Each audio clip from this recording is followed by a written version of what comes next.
Hello, chess friends, and welcome to Azad Chess channel, and welcome to another stunner play by the latest version of Stockfish, the powerful Stockfish 16.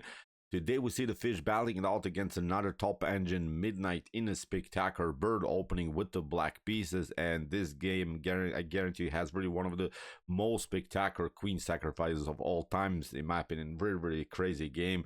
Put your seatbelts on and enjoy again in a really amazing gameplay by Stockfish 16. So let's see now what happened with the white pieces. The Midnight chess engine opened with the move f4, and we have knight to c6 by the fish. We have knight to f3, normal development, and now knight to f6.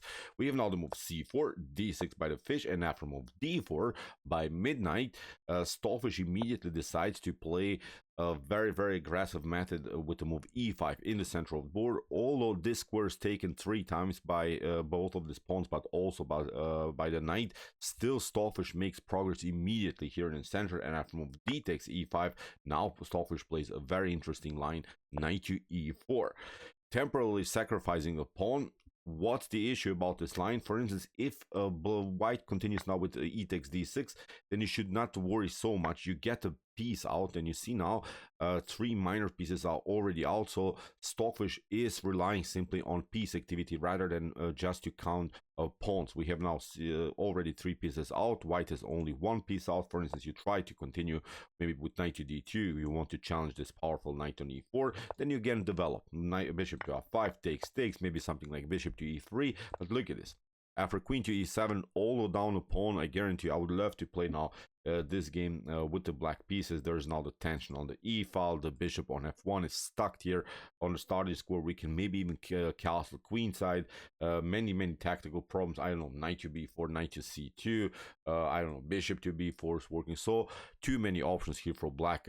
White is lacking in development. So I would even dare to say in this top AI level, this is game over.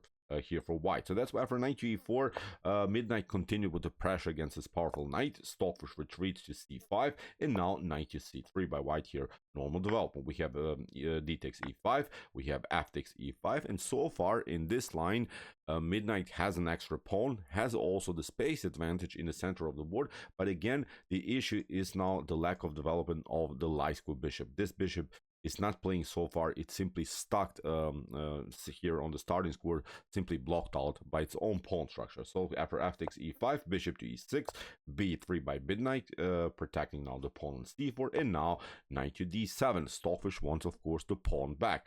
After bishop to g5, bishop to e7, Midnight retreats to f4 and still keeps now the space advantage around the square. e5 has now this very annoying pawn to handle. In Stockfish, I've seen it many times when we analyze this game, Stockfish is not tolerating any advantages by its opponent. So that's why Stockfish immediately breaks the position with the move f6. We have e takes f6, and now bishop to f6. Again, I'm pointing out now Stockfish has brought 4 pieces into the game. Midnight has only 3, of course, also the queen, but still I'm pointing out this bishop on f1 is simply not participating in the game so far. After rook to d1, you see Midnight has now great chances on the d file, but again the bishop is out of game.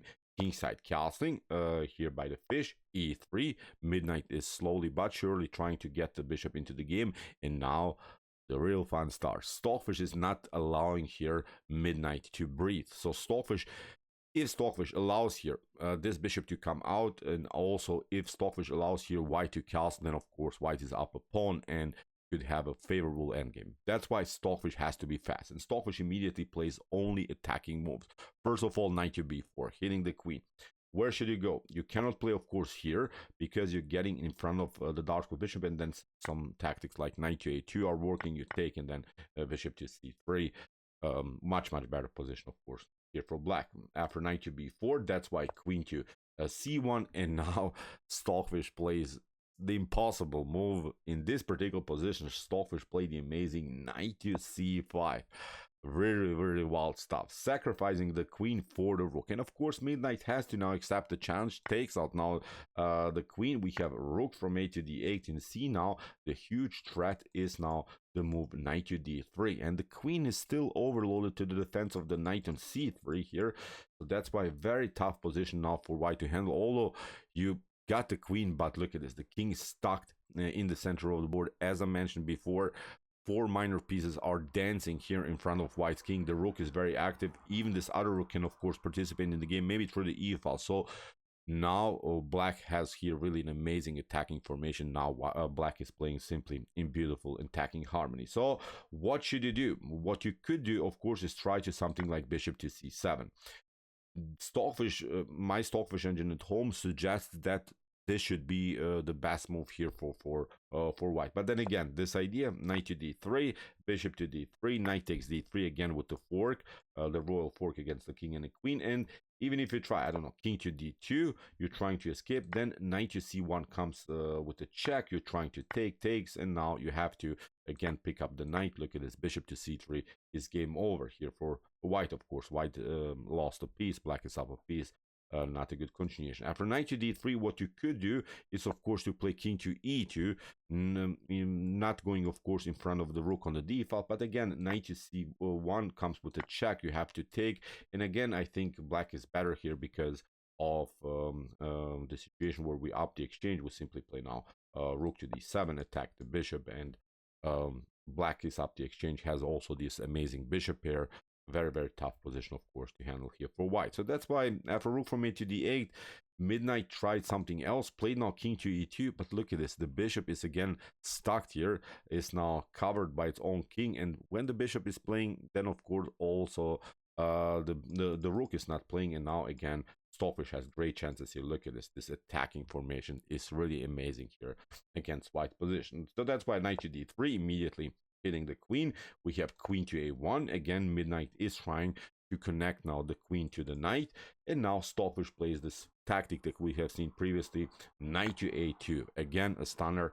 If you take of course queen to a2, then knight to c1 is working again, the royal fork, and again I would dare to say black is winning here. So that's why after knight to a2, we have now bishop to e5. Midnight doesn't want to tolerate of course the activities here by the dark square bishop against the queen. After bishop to e5, Stockfish takes. We have knight to e5.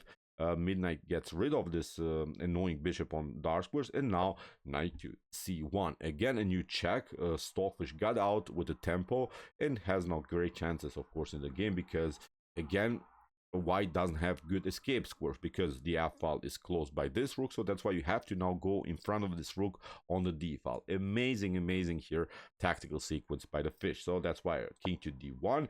If you try here king to d2, then of course we see the grip, of course, knight to b3, royal fork. So that's why rook to d1, king to d1, pardon me, must move here for white. But then again, knight to b3, first of all attacking the queen. The queen attacks now the knight here, and now finally knight to knight to e5, which of course comes with a check. Here in this position, you could also try maybe queen to a3, but again, knight to e5 comes with a check. You take out this knight, rook to d5. Look at this. We have now, I don't know, a rook and a knight against the queen and 3 pawns here.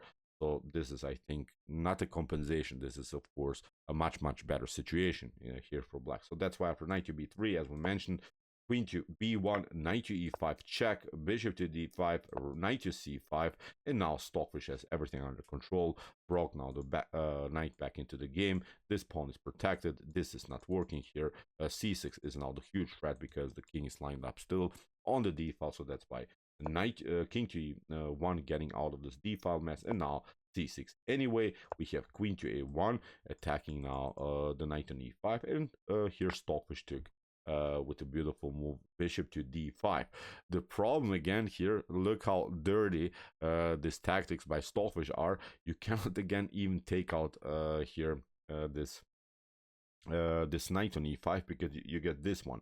Rook takes f1, and then after rook to f1, knight to d3. Amazing fork again against both of these pieces. So very stunning stuff. So that's why after bishop to d5, here midnight took now the bishop on d5, but now rook to d5 of course comes with the tempo. Stockfish protects everything. Also both of these knights, bishop to d4 is not working, this square is covered. So here e4 was played by midnight, and now knight to e4, and after bishop to e2, in this particular position, midnight even resigned. We have now the same situation that we have talked about previously. Stockfish has a rook and a knight and 3 pawns here on the queen side for the queen, which is of course devastating for white. So fair design here also by the Midnight Chess engine. So pooh, this was epic. This was really crazy. Queen sacrifice by the fish again, reminding me really this on this game by Ding Liren. If you remember his game where he also sacrificed the queen on the d file, also remind me also by the legendary Bobby Fischer game. So these are really spectacular tactics, but the fish, as usual, calculated everything in a good way. Got a really nice piece activity, although Stockfish played now almost the whole game without its own queen. So okay, I hope that you enjoyed the game. I really enjoyed it a lot. Interesting ideas also in the bird opening from Black's perspective. I think this is also from a theoretical point of view also a valuable game. If you want to see more beautiful, sharp, really brilliant tactical AI chess like this, check out our Come to Chess Games Played by Computer series with some more games played by Stockfish, Alpha Zero, Lila Zero, and many more. And if you like this content, hit the subscribe button. See you soon with some more videos. And what do we say in the end? Chess is the best, of course.